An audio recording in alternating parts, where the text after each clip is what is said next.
Hello everyone, welcome to my channel Psychologist Priya Bhargav. Today we are going to start Unit 4 of Block 2 MPCE 033, that is MAPC second year students who have opted for Organizational Psychology.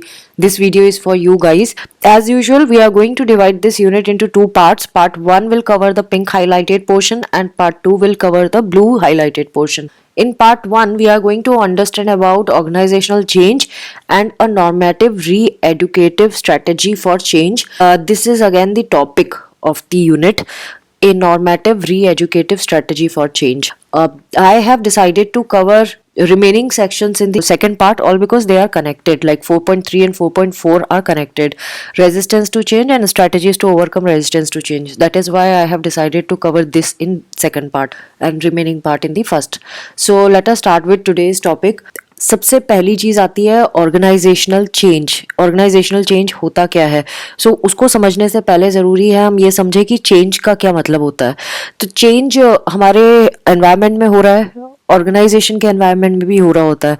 जब भी change होता है तो change का main logic क्या होता है? हम किसको चेंज कहते हैं? हम चेंज कहते हैं जब एक कंडीशन से दूसरी कंडीशन में कोई चीज़ मूव होती है तो हम उसे चेंज कहते हैं.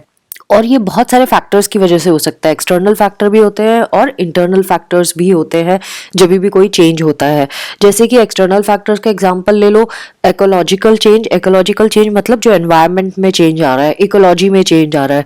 डेमोग्राफिक चेंज, जगह पे चेंज आ रहा है, किसी एक जगह पे चेंज आ रहा है, किसी की एज में चेंज आ रहा है, किसी टाइम में चेंज आ रहा है. कल्चरल चेंज, किसी के कल्चर में चेंज आ रहा है.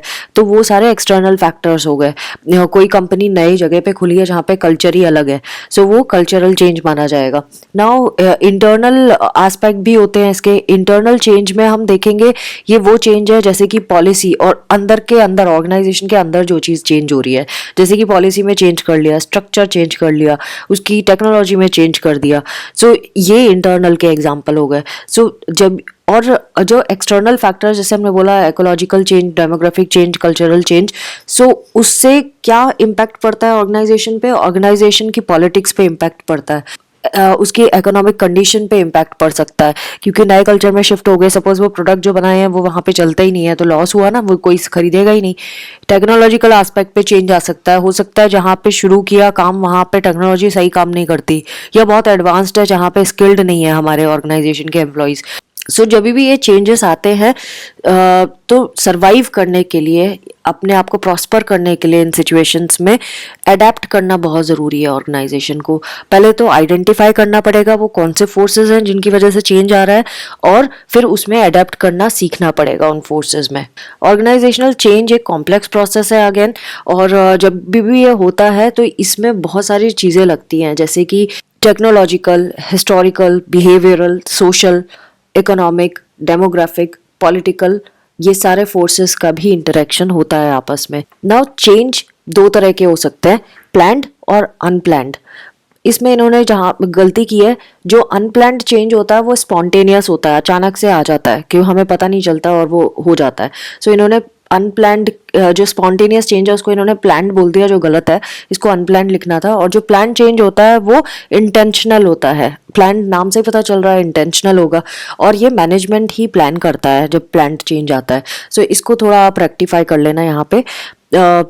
जो न्यू सेफ्टी डिवाइसेस जैसे आ गए, टेक्नोलॉजिकल एडवांसमेंट आ गई, ये सारे एग्जांपल है प्लान्ड चेंजेस के, जो मैनेजमेंट ने डिसाइड किया कि ठीक है हमें सेफ्टी प्लान्स अपने ऑर्गेनाइजेशन में लगाना है, हमें टेक्नोलॉजी में चेंज लाना है क्योंकि बहुत पुरानी टेक्नोलॉजी हो गई है और अब बहुत एडवांस टेक्नोलॉजी आ गई है. ये वाले सारे प्लान्ड होंगे.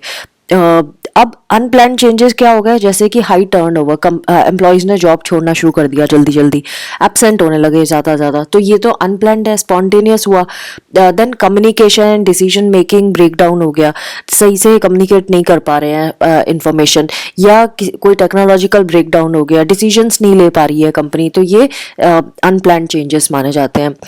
जब भी हम कोई चेंज करते हैं और उसको हम सक्सेसफुल करना चाहते हैं किसी ऑर्गेनाइजेशन में, तो ज़रूरी है कि दो फैक्टर बहुत इंपॉर्टेंट है, किस तरह से वो चेंज प्लान किया गया, किस तरह से इम्प्लीमेंट किया गया है, और दूसरा टाइमिंग्स, किस टाइम पे उन्होंने डिसाइड किया कि हमें चेंज करना है. अगर आपको ये चेंजेस इफेक्टिवली इंट्रोड्यूस करना है तो कुछ फैक्टर्स पे ध्यान देना पड़ता है। बेसिकली कितना कंड्यूसिव एनवायरनमेंट है, कितने लोग एक्सेप्ट कर रहे हैं उस चेंज को, क्या वो एम्प्लॉयज़ को प्रोवोक तो नहीं कर रहा चेंज, एम्प्लॉयज़ ने उसको एक्सेप्ट किया है कि नहीं किया है, और क्या रेजिस्टेंस है एम्प्लॉयज़ की तरफ से, ऑर्गेनाइजेशन की तरफ से, वो आइडेंटिफाई करना बहुत ज़रूरी है। जो रेजिस्टेंस आती है वो दो जगह से आ सकती है, ऑर्गेनाइजेशन से भी आती है और लोगों से भी आती है। और क्यों आती है? क्योंकि वो उनके बारे में उनके कुछ बेनिफिट्स कहीं पे गायब हो जाएंगे, या उनके इंटरेस्ट के काम नहीं है, या उनको ज़्यादा एफर्ट करना पड़ेगा। ऑर्गेनाइजेशन को ये दोनों रेजिस्टेंसेस पे वर्क करना होगा। इसके कभी कभी चेंज के एडवर्स इफेक्ट्स भी होते हैं, जैसे कि एम्प्लॉयज़ के मोटिवेशन नहीं रहेगा काम करने में, क्योंकि उनको आता ही नहीं है, वो क्या करेंगे। मोरल नहीं रहेगा, क्योंकि आ नहीं रहा, कर नहीं रहे, तो मोरालिटी तो चली जाएगी अपने आप ही, मन ही नहीं करेगा कुछ करने का, एंड ओवरऑल परफॉर्मेंस पे भी इम्पैक्ट पड़ेगा क्योंकि काम ही नहीं कर रहे हैं। ये चीज़ें देखने के लिए मिलती हैं अगर सही तरीके से प्लान नहीं किया चेंज। और उस वजह से एम्प्लॉयज़ क्या करेंगे, एब्सेंटिज्म ज़्यादा होगी, वो कहीं कुछ और सोचेंगे कि चलो हम कुछ और कर लेते हैं, कहा छुट्टी पे चले जाते हैं, मन तो कर नहीं रहा जाने का ऑफिस, है ना, या घर पे ही बैठे रहेंगे, आएंगे ही नहीं, और बहुत सारा, या फिर आएंगे तो बहुत सारी गलतियाँ, एरर्स बहुत ज़्यादा आएंगे, प्रोडक्टिविटी लो हो जाएगी। ये सारी चीज़ें देखने के लिए मिलेंगी। तो ऑर्गेनाइजेशनल चेंज को हम दो कैटेगरीज में डिवाइड कर सकते हैं, एक है रेडिकल चेंज, दूसरा है इंक्रीमेंटल चेंज। इससे पहले हमने प्लान्ड एंड अनप्लान्ड चेंज के बारे में पढ़ा था, अब हम radical change and incremental change के बारे में पढ़ेंगे। नाम से पता चल रहा है, रेडिकल चेंज जो होता है ये फ्रेम ब्रेकिंग चेंज के नाम से भी जाना जाता है, और incremental change frame bending change के नाम से भी जाना जाता है। रेडिकल चेंज जब होता है वो मेजर चेंज करता है ऑर्गेनाइजेशन में, पूरे सिस्टम में चेंज कर देगा। इंक्रीमेंटल चेंज जो है वो पार्ट्स में करता है, और धीरे धीरे ऑर्गेनाइजेशन में नेचुरल डेवलपमेंट के फॉर्म में आता है। कमिंग टू ए नॉर्मेटिव री एजुकेटिव स्ट्रेटेजी फॉर चेंज, ये नॉर्मेटिव री एजुकेटिव स्ट्रेटेजी क्या है उसके बारे में हम पढ़ेंगे। तो बेसिकली जब भी हम ऑर्गेनाइजेशन में कुछ चेंज करना चाहते हैं तो ये नॉर्मेटिव री एजुकेटिव स्ट्रेटेजी एक कोर होता है ऑर्गेनाइजेशनल चेंज का। इसको इंट्रोड्यूस किया था आर चिन एंड के बेनी ने, जिसमें इन्होंने ये बताया कि जो पावर्स है ना वो शेयर करनी पड़ेगी इस स्ट्रेटेजी में। पावर्स अगर एक के हाथ में होंगी तो ये चेंज नहीं आ सकता। वो कैसे होगा वो सब हम आगे समझेंगे। तो मेन ऑब्जेक्टिव इसमें यही होता है कि एम्प्लॉयज़ को न्यू वैल्यूज़ और नॉर्म्स बताने होंगे इसमें, सो दैट एम्प्लॉयज़ जो भी न्यू नॉर्म्स एंड वैल्यूज़ आए उसको उसमें अच्छे से उसको अडॉप्ट कर सके। और ये एक साइंटिफिक और रैशनल अप्रोच है जिसमें एक इमोशनल अपील्स भी शामिल है। हम इमोशंस पे भी वर्क करते हैं, क्योंकि इमोशन एक इम्पॉर्टेंट रोल प्ले करता है किसी की परफॉर्मेंस में, किसी ऑर्गेनाइजेशन में। अगर एम्प्लॉयज़ इमोशनली इन्वॉल्व नहीं है अपने वर्क में तो वो परफॉर्मेंस अच्छी नहीं कर सकते। दैट इज़ वाई ये एक साइंटिफिक अप्रोच तो है, साथ में इसमें इमोशनल अपील भी है। अगेन जब भी हम इसको इम्प्लीमेंट करते हैं तो हमारा फोकस होता है सिस्टम रिन्यूअल में, और लोगों के ऊपर भी, ऑर्गेनाइजेशन के जो एम्प्लॉयज़ हैं उनके ऊपर भी होता है।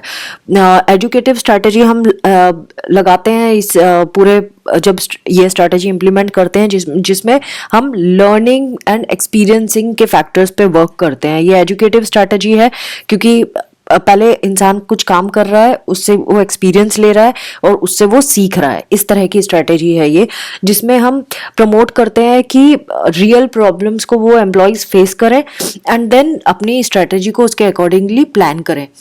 अगर हमें इसको सही से सक्सेसफुली इम्प्लीमेंट करना है ऑर्गेनाइजेशन में तो हमें आइडेंटिफाई करने होंगे वो एजेंट्स जो चेंज ला सकते हैं, यानी चेंज एजेंट्स को आइडेंटिफाई करना पड़ेगा, और टॉप लेवल एडमिनिस्ट्रेशन को भी इन्वॉल्व करना पड़ेगा।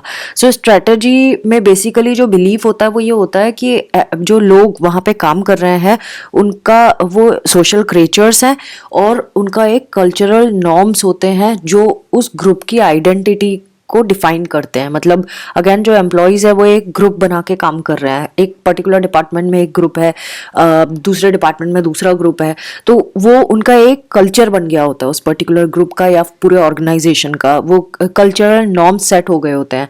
तो वो हमें आइडेंटिफाई करना पड़ेगा। तो पहले हमें एम्प्लॉयज़ के सोशल क्रिएचर हैं, वो सोशल इंडिविजुअल्स हैं, ये आइडेंटिफाई करना पड़ेगा। दूसरा, उनके कल्चरल नॉर्म्स क्या हैं, ग्रुप आइडेंटिटी किस तरह से हो रही है, उसको आइडेंटिफाई करना पड़ेगा। वो उन जो इंडिविजुअल्स होते हैं वो बेसिकली यही एज्यूम करके चल रहे हैं हम इस स्ट्रैटेजी में कि वो एक रैशनल बींग्स है, मतलब वो इरेशनल ह्यूमन बींग्स नहीं है, हर चीज़ को रैशनली देखते हैं।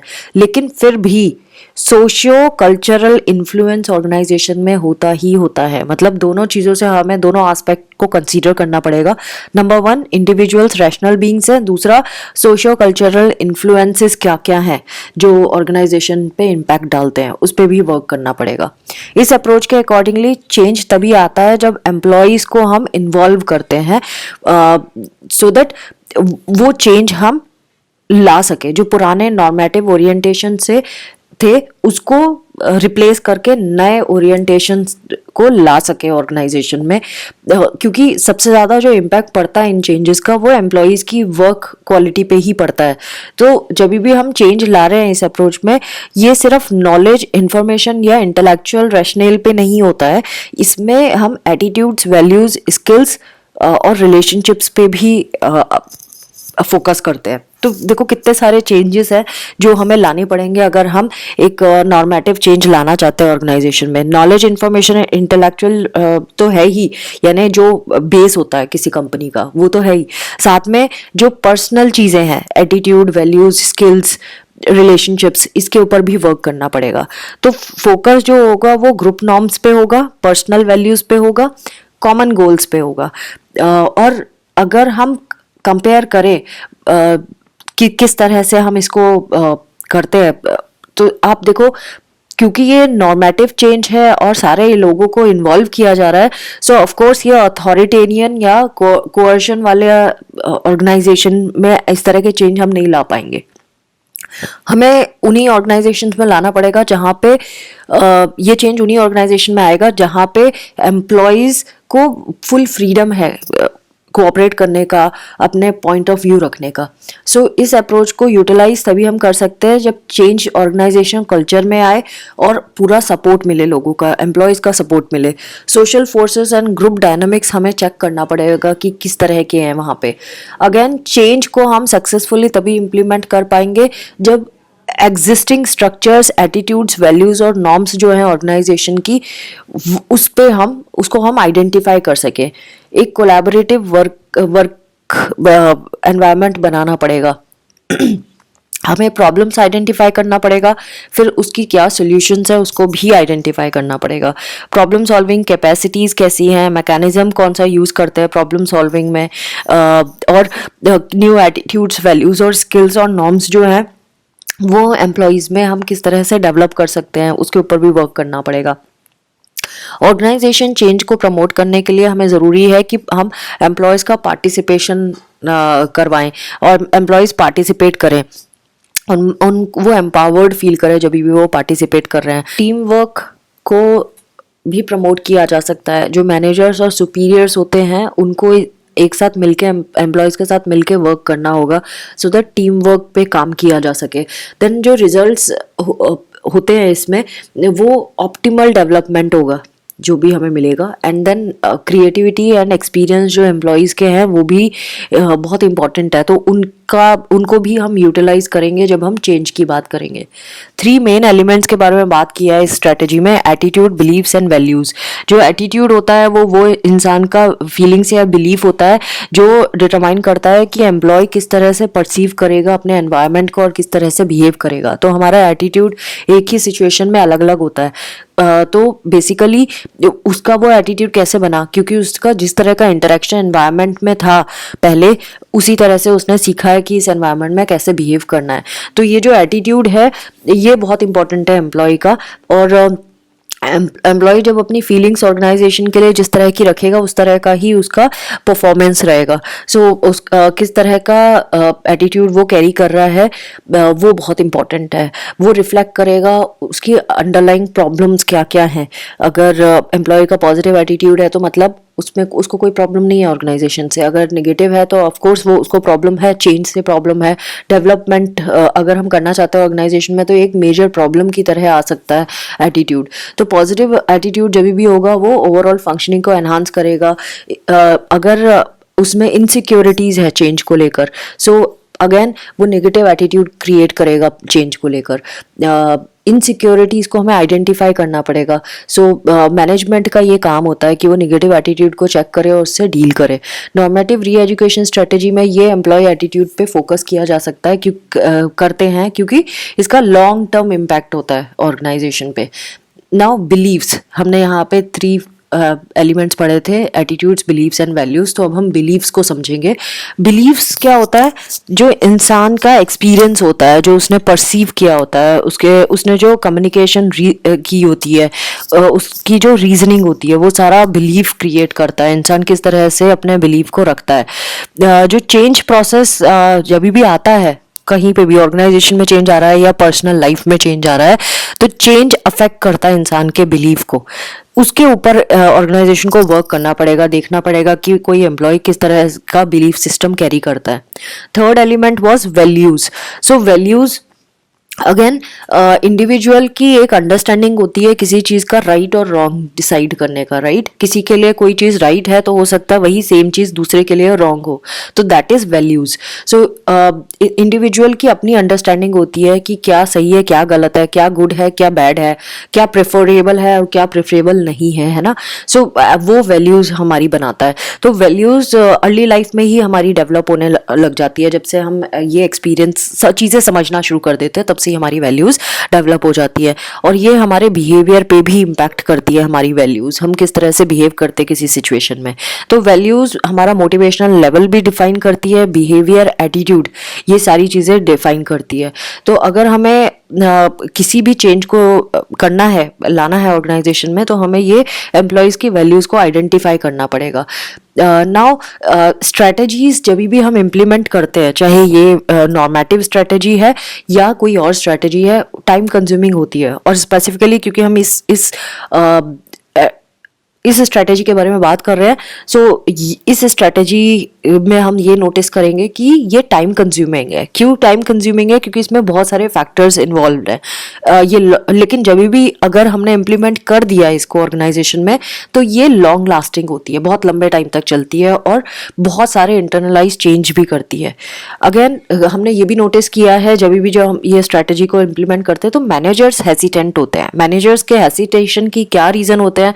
क्यों वो रिलक्टेंट होते हैं इन चेंजेस के लिए? क्यों नहीं करना चाहते चेंजेस कंपनी में? क्योंकि उनको डर लगता है कि उनका कहीं कंट्रोल तो नहीं चला जाएगा एम्प्लॉयज के ऊपर से, या उनका फोकस ना शिफ्ट तो नहीं हो जाएगा जो ऑर्गेनाइजेशन का गोल है उससे। सो मैनेजर्स की विलिंगनेस बहुत ज़रूरी है कि वो अपनी पावर शेयर कर सके, अपनी स्किल्स को, इंटरपर्सनल स्किल्स को शेयर कर सके बाकी एम्प्लॉयज़ के साथ। इनका जो कम्युनिकेशन है, जिस तरह से वो पार्टिसिपेशन है बाकी एम्प्लॉयज़ का, उसको ये प्रमोट कर रहे हैं कि नहीं कर रहे हैं, इंटरैक्टिव कम्युनिकेशन है या नहीं है। इस स्ट्रैटेजी में इन सारी चीज़ों का इम्पोर्टेंस है कि क्योंकि सारे एम्प्लॉयज़ का इन्वॉल्वमेंट है, तो ये स्ट्रैटेजी तभी सक्सेसफुल होगी जब सारे एम्प्लॉयज़ मिलके काम करेंगे। नाउ एजम्पशंस ऑफ नॉर्मेटिव री एजुकेटिव स्ट्रेटेजी फॉर चेंज, मतलब जब भी हम नॉर्मेटिव री एजुकेटिव स्ट्रेटेजी इम्प्लीमेंट करते हैं किसी ऑर्गेनाइजेशन में, तो हम क्या क्या एज्यूम करके चलते हैं।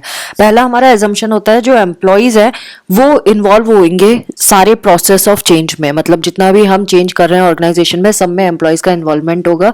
और प्रोसेस के अलावा उसके इम्प्लीमेंटेशन में भी, यानी कि पहले हम प्लानिंग करते हैं कि कैसे चेंज लाया जाएगा, क्या क्या छोटे मोटे चेंजेस लाते हैं, उसको पूरा कंप्लीटली इम्प्लीमेंट करते हैं, यानी कि पूरा ओवरऑल स्टार्ट कर देते हैं चेंज, उसको हम बोलते हैं इम्प्लीमेंटेशन। तो एम्प्लॉय इन चीज़ों में इन्वॉल्व होगा, ये हमारा पहला एजम्पशन है। दूसरा, जो हमारी स्ट्रेटेजी होती है, नॉर्मेटिव री एजुकेटिव स्ट्रेटेजी होती है, वो प्रमोट भी करती है और फोकस भी करती है attitude shift, value shift, norms and relationships जो एम्प्लॉयज़ की है उनमें शिफ्ट मतलब कि जो पहले एटीट्यूड, वैल्यूज, नॉर्म्स और रिलेशनशिप्स थे, उससे हट के दूसरे तरीके के attitudes, values, norms and relationship जो वायबल हैं इस स्ट्रेटेजी के लिए ज़्यादा यूजफुल है, उसको डालना। उस पे फोकस करती है ये वाली स्ट्रेटजी, और इससे इम्प्लीमेंटेशन प्रोसेस दोनों ही प्रोसेस और इम्प्लीमेंटेशन दोनों ही फास्ट हो जाते हैं। देन मैनेजमेंट और एम्प्लॉयज़ इक्वली इम्पॉर्टेंट होते हैं जब भी हम इस चीज़ को इम्प्लीमेंट करते हैं, स्ट्रेटजी को इम्प्लीमेंट करते हैं। दोनों ही क्रूशियल रोल प्ले करते हैं और म्यूचुअली कंट्रीब्यूट भी करते हैं, ऐसा हमारा एजम्पशन है। एंड देन कोई भी पावर डोमिनेंस नहीं होनी चाहिए इस एजम्पशन में, मतलब कि मैनेजमेंट अथॉरिटेरियन नहीं होगी। कोई भी किसी भी तरह की अथॉरिटी हो उसमें पावर डोमिनेंस दिखाई नहीं देगी, मतलब कोऑर्डिनेशन कोऑपरेशन दिखाई देगा लेकिन डोमिनेंस नहीं दिखाई देगा। ये एजम्पशन है। And then in depth analysis होता है स्ट्रक्चर, सिस्टम और प्रोसेस का ऑर्गेनाइजेशन में, जब भी हम इस तरह के चेंज को लाना चाहते हैं।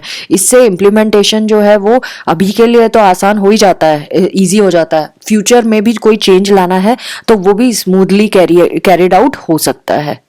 Now factors to be considered while applying normative re-educative strategy। ऐसे कौन से फैक्टर्स हैं जिनको हमें ध्यान में रखना होगा जब भी हम नॉर्मेटिव री-एजुकेटिव स्ट्रेटजी यूज़ करते हैं। सो ये स्ट्रेटजीज में कुछ फैक्टर्स बहुत इंपॉर्टेंट है ऑर्गेनाइजेशन में जो इम्बाइब्ड होते हैं, बिकॉज एम्प्लॉयज़ उस चीज़ को इम्पैक्ट करते हैं। वो फैक्टर्स है ऑर्गेनाइजेशन का कल्चर, वहाँ का एटीट्यूड, वैल्यूज़ और बिलीफ्स किस तरह के हैं वहाँ के एम्प्लॉयज़ के। ऑब्वियसली जब हम ऑर्गेनाइजेशन को एड्रेस कर रहे हैं दैट मीन्स हम ऑर्गेनाइजेशन में काम करने वाले एम्प्लॉयज़ को फोकस कर रहे हैं। सो एम्प्लॉयज़ का जो एटीट्यूड, वैल्यूज़, बिलीव्स और कल्चर है वो इम्पैक्ट करता है ये स्ट्रैटेजी पे। सो बहुत मुश्किल होगा अगर हम कल्चर चेंज नहीं कर पाए, अगर पूरा प्रोसेस बहुत क्योंकि ये पूरा जो प्रोसेस है स्ट्रैटेजी का ये बहुत ज़्यादा टाइम कंज्यूमिंग होता है, लॉन्ग पीरियड लगता है इसको इम्प्लीमेंट करने में। सो ये स्ट्रैटेजी इफेक्टिव नहीं होगी अगर हमने ये सोचा कि यार प्रॉब्लम है और उसको अर्जेंटली रिजॉल्व करना है, इशू है और उसको अर्जेंटली रिजॉल्व करना है, तो ये वाली स्ट्रैटेजी बिल्कुल भी फंक्शनल नहीं है उस केस में। ये तभी लग सकती है जब हमारे पास सफिशिएंट टाइम है ऑर्गेनाइजेशन के पास। अगेन ऑर्गेनाइजेशन का जो कल्चर है वो डिपेंड करता है फॉर्मल एंड इनफॉर्मल ग्रुप्स पे। सो फॉर्मल ग्रुप्स तो किसी प्रोजेक्ट के लिए बनते हैं, इनफॉर्मल ग्रुप्स इंटरेस्ट के बेसिस पे बनते हैं। तो इन दोनों ग्रुप्स के बीच में कैसे रिलेशनशिप है, अगर ये कॉर्डियल एंड हार्मोनियस रिलेशनशिप है दोनों ग्रुप्स के बीच में तो हम ये आराम से स्ट्रैटेजी को यूज़ कर लेंगे, इम्प्लीमेंट कर लेंगे। लेकिन अगर कॉन्फ्लिक्ट है तो कॉन्फ्लिक्ट को पहले रिजॉल्व करना पड़ेगा, उसको हार्मनी जब तक नहीं बनती दोनों के बीच में तब तक हम फिर इसको नहीं अप्लाई कर पाएंगे स्ट्रैटेजी को। देन पैरेलल लर्निंग स्ट्रक्चर्स जो हैं उस पर भी फोकस करना बहुत ज़रूरी है अगर हम इस स्ट्रैटेजी को सक्सेसफुल बनाना चाहते हैं ऑर्गेनाइजेशन में। ये नॉर्मेटिव री एजुकेटिव स्ट्रैटेजी वहीं पे फिट होती है जहाँ पे हमें लॉन्ग टर्म गोल्स अचीव करने हैं। अगर शॉर्ट टर्म गोल्स है तो उसके लिए ये स्ट्रैटेजी सही नहीं है, लॉन्ग टर्म गोल्स के लिए है। सो इसका फोकस जैसे मैंने बताया कल्चर ऑर्गेनाइजेशन का किस तरह का है, एटीट्यूड, वैल्यू और बिलीफ ऑर्गेनाइजेशन की कैसी है उस पे डिपेंड करता है। तो ये हमेशा पॉजिटिव होनी चाहिए और लॉन्ग लास्टिंग होने चाहिए इसके आउटकम्स, वो हमें ध्यान में रखना पड़ेगा। सो कोर इश्यूज और प्रॉब्लम्स जो हैं उस पर फोकस करना ज़रूरी है, उसका रूट कॉज क्या है उन प्रॉब्लम्स का। कल्चर में अगर कोई प्रॉब्लम है तो कल्चर में है या एटीट्यूड, वैल्यूज, बिलीव्स में है एम्प्लॉयज़ के, उसको पहले फाइंड आउट करना होगा, उसको रिजॉल्व करना होगा एंड देन हम ये स्ट्रैटेजी यूज़ कर सकते हैं। अगेन एक और फैक्टर है जो बहुत मेजर है वो है मैनेजर्स और जो भी सीनियर पोजीशंस पे हैं, क्योंकि अगर वो ट्रेंड नहीं है, उनका एटीट्यूड सही नहीं है तो ये स्ट्रैटेजी इम्प्लीमेंट नहीं हो पाएगी। क्योंकि जो मैनेजर्स होते हैं ना ये डायरेक्टली कम्युनिकेट करते हैं एम्प्लॉयज़ से, तो इनको बहुत कुछ पता होता है एम्प्लॉयज़ के बारे में, उनके एटीट्यूड्स, बिलीव्स, वैल्यूज़ क्या है। और अगर मैनेजर को पता है तो मैनेजर को उसका रास्ता भी पता होता है कि उन तक कैसे पहुंचा जाए, उनके वैल्यूज़, बिलीव्स, एटीट्यूड्स कैसे चेंज किए जाए या फिर पॉजिटिव बनाए जाए। तो इसीलिए मैनेजर एक बहुत क्रूशियल रोल प्ले करता है इसमें। नाउ इम्प्लीकेशंस ऑफ नॉर्मेटिव री एजुकेटिव स्ट्रेटजी, क्या क्या इम्प्लीकेशंस हो सकते हैं जब हम इस स्ट्रेटजी को इम्प्लीमेंट करते हैं। तो अगर आप देखें ऑर्गेनाइजेशन में जब भी कोई चेंज आता है तो सबसे ज़्यादा जो इम्पैक्टेड होते हैं वो होते हैं एम्प्लॉयज़ और उन पे, क्योंकि इसका असर होता है चेंज का। सो जो भी चेंज की वजह से उन पे असर हो रहा है वो वही लोग हैं जो उसको इम्प्रूव भी कर सकते हैं। अगर उन पे नेगेटिव इम्पैक्ट हुआ है चेंज का तो वो ही इम्प्रूवमेंट सजेस्ट कर सकते हैं कि ऐसे नहीं, ऐसे कर दो चीज़ों को, रादर कोई भी चेंज एजेंट। लेकिन ऑफकोर्स क्योंकि चेंज एजेंट इन्वॉल्व होता ही है इसमें या चेंज प्रैक्टिशनर्स इन्वॉल्व होते ही हैं, तो उन दोनों को साथ में बैठ के डिस्कस वो ज़रूर कर सकते हैं. सो जो एम्प्लॉयज़ हैं वो उनको पूरा कंट्रोल दिया जाता है कि वो कैसे सिचुएशन को चेंज कर सकते हैं, और इस एनकरेजमेंट से उनका सेल्फ मोटिवेशन भी बढ़ता है, और वो सुटेबल सॉल्यूशंस भी बता सकते हैं कि आगे कैसे किया जा सकता है, किस तरह से इसको स्मूथ इम्प्लीमेंट किया जाए, जो पूरा स्ट्रेटजी चेंज है या ऑर्गेनाइजेशन में चेंज लाया जा रहा है. तो ये एक कोलैबोरेटिव अप्रोच है ऑफ कोर्स, क्योंकि एम्प्लॉयज़ और चेंज एजेंट साथ में बैठ के डिस्कस करेंगे प्रॉब्लम को और एक प्रॉपर सोल्यूशन और कंक्लूजन तक पहुंचेंगे. सो ये जो एम्प्लॉयज़ होते हैं ये पार्टिसिपेटिव अप्रोच को इम्प्लीमेंट किया जाएगा ऑर्गेनाइजेशन में, और उसमें ये पार्टिसिपेट करेंगे पार्टिसिपेटिव अप्रोच में, जिससे वो एम्पावर्ड भी फील करते हैं जब ये पूरे प्रोसेस में वो पार्टिसिपेट करते हैं. अगेन इफेक्टिव प्रॉब्लम सॉल्विंग अगर हमें करनी है, सो उसमें जो बैरियर्स आते हैं वो क्या क्या हैं, जैसे नेगेटिव एटीट्यूड हो गया ऑर्गेनाइजेशन के एम्प्लॉयज़ का, देन कोई डाउट्स है उनके. अगर ये सब हम आइडेंटिफाई कर लें और इसको हम प्रॉपरली खुल के एम्प्लॉयज़ के साथ डिस्कस करें कि भाई तुम इस तरह से क्यों सोच रहे हो, क्या इश्यूज हैं, क्या लग रहा है, तो वो सब चीज़ें जब हम डिस्कस करते हैं एम्प्लॉयज़ से, ये ओपन डिस्कशन ना बहुत सारे बैरियर्स को हाईलाइट कर देता है, और एम्प्लॉयज़ को भी अवेयरनेस मिलती है कि अच्छा जैसा हम सोच रहे थे वैसा तो है ही नहीं, हमने तो गलत सोचा था इस तरह से. एंड फिर इस तरह से इफेक्टिव मैनेजमेंट हम कर सकते हैं पूरा स्ट्रैटेजी को इम्प्लीमेंट करने के लिए. नाउ इस प्रॉब्लम का सोल्यूशन क्या क्या हो सकता है, किस पे बेस्ड होता है, जैसे कि हमने पहले भी पढ़ा था, वो फैक्टर्स जो इस स्ट्रैटेजी को इम्प्लीमेंट करने में हेल्प करते हैं वही वो प्रॉब्लम भी क्रिएट करते हैं. तो इसके सोल्यूशन क्या है, एटीट्यूड, बिलीफ, वैल्यूज, रिलेशनशिप्स जो है उन पे फोकस किया जाए, उनको देखा जाए कि कहाँ पे चेंजेस लाए जा सकते हैं, रादर टेक्नोलॉजिकल या फिर इंफॉर्मेशन लेवल पे सोचना. सो जो रिजल्ट्स हमारे आएंगे जब हम इस पे वर्क कर लेंगे तो ये लॉन्ग लास्टिंग होते हैं प्रॉब्लम को सॉल्व करने के लिए. नाउ सब स्ट्रेटजीज फॉर नॉर्मेटिव री एजुकेटिव स्ट्रेटजीज, कौन कौन सी और स्ट्रेटजीज हैं जो इसी के अंडर आती है. मतलब नॉर्मेटिव री एजुकेटिव स्ट्रेटजी तो हम लगा रहे हैं, लेकिन इसके अंदर सब स्ट्रेटजीज भी है क्या जिसको हम इम्प्लीमेंट कर सकते हैं. सो ये कुछ इन्होंने चार स्ट्रेटजीज बताई हुई हैं. ये 4 स्ट्रेटजीज क्या क्या हैं वो हम समझेंगे. Number 1 is training programmes on problem solving and decision making. हम ऐसे ट्रेनिंग प्रोग्राम्स चला सकते हैं ऑर्गेनाइजेशन के अंदर जिससे नॉर्मेटिव री एजुकेटिव स्ट्रेटजी बहुत फास्ट हो जाएगी लगाना, जिसमें हम एम्प्लॉयज़ को decision making and problem solving की ट्रेनिंग देंगे. सेकेंड स्ट्रेटेजी है participation encourage amongst the employees. जब एम्प्लॉयज़ को हम एनकरेज करते हैं कि वो इनोवेशन लेके आए अपनी थिंकिंग में, लेटरल थिंकिंग को इन्वॉल्व करें, सो ऑफ कोर्स एम्प्लॉयज़ अपने आप को ऑर्गेनाइजेशन का पार्ट समझने लगते हैं. वो चैलेंजिंग टास्क उनको दिए जाते हैं, उनको अपॉर्चुनिटीज़ दी जाती हैं कि भाई तुम ये टास्क दिए गए हैं जो थोड़े चैलेंजिंग है, इसका सोल्यूशन निकाल के लाओ. तो इससे उनको एनकरेजमेंट मिलती है कि भाई हाँ ठीक है, हमें कुछ इंटेलिजेंट समझा जा रहा है, हमारे को कुछ काबिल समझा जा रहा है कि हमें ऐसी अपॉर्चुनिटीज़ दी जा रही है, और एम्प्लॉय भी अपने आप को एक इम्पॉर्टेंट पार्ट समझने लगता है. तो पार्टिसिपेशन से चेंज प्रोसेस और फास्ट हो जाता है, क्योंकि वो रियलाइज़ करते हैं कि चीज़ें कहाँ किस लेवल तक पहुँच चुकी हैं और वो कहाँ स्टैंड करते हैं. सो इसीलिए इनका एम्प्लॉयज़ का पार्टिसिपेशन बहुत ज़रूरी है. नेक्स्ट थर्ड स्ट्रैटेजी होती है gathering and collection of information and data with regard to the system by the employees. अगर हम इम्प्लीमेंटेशन को स्मूथ रखना चाहते हैं इस स्ट्रैटेजी को, तो एम्प्लॉयज़ को समझना होगा कि पूरा ऑर्गेनाइजेशन का सिस्टम चलता कैसा है. सो एम्प्लॉयज़ को अगर हम डाटा कलेक्ट करने के लिए लगा दें, उनको बोलें कि डाटा कलेक्ट करो और इन्फॉर्मेशन गैदर करो, सो उनको एक ऐसा फील होगा कि वो पार्ट है ऑर्गेनाइजेशन का, वो इन्वॉल्व फील करेंगे, और उनको ये भी पता चलेगा कि क्या कहाँ स्टैंड करता है ऑर्गेनाइजेशन की कितनी चीज़ें हैं जो उनको नहीं पता है और अब उनको पता है. सो जब वो अवेयरनेस हो जाती है रेलिवेंस और बेनिफिट्स की कि चेंज से क्या क्या हमें फ़ायदे होंगे, तो चेंज रिलेटेड डिस्कशंस कर सकते हैं वो लोग खुल के, और इससे ऑर्गेनाइजेशन भी उनको मोटिवेट कर सकता है कि चेंज आ सके. नेक्स्ट लास्ट जो सब स्ट्रैटेजी है वो है वर्टिकल स्लाइस बेंच मार्किंग. जो ये वियर्ड सी टॉपिक्स के नेम है, ये इम्पॉर्टेंट है क्योंकि ये एग्जाम में पूछे जा सकते हैं और जब तक आप पढ़ेंगे नहीं आपको आएगा नहीं. सो इनको अच्छे से करना है. ऐसे ये जितने भी लिस्टेड होते हैं ये भी इम्पॉर्टेंट होते हैं एग्जाम पॉइंट ऑफ व्यू से. So try to read well. Now vertical slice benchmarking का क्या मतलब होता है कि किस तरह से हर एक डिपार्टमेंट में ऑर्गेनाइजेशन ने डेवलपमेंट किया है उसको सबको डेमोन्स्ट्रेट करना. हर एक डिपार्टमेंट में बताना कि हमने देखो पूरे ऑर्गेनाइजेशन में हर एक डिपार्टमेंट में क्या क्या किया है.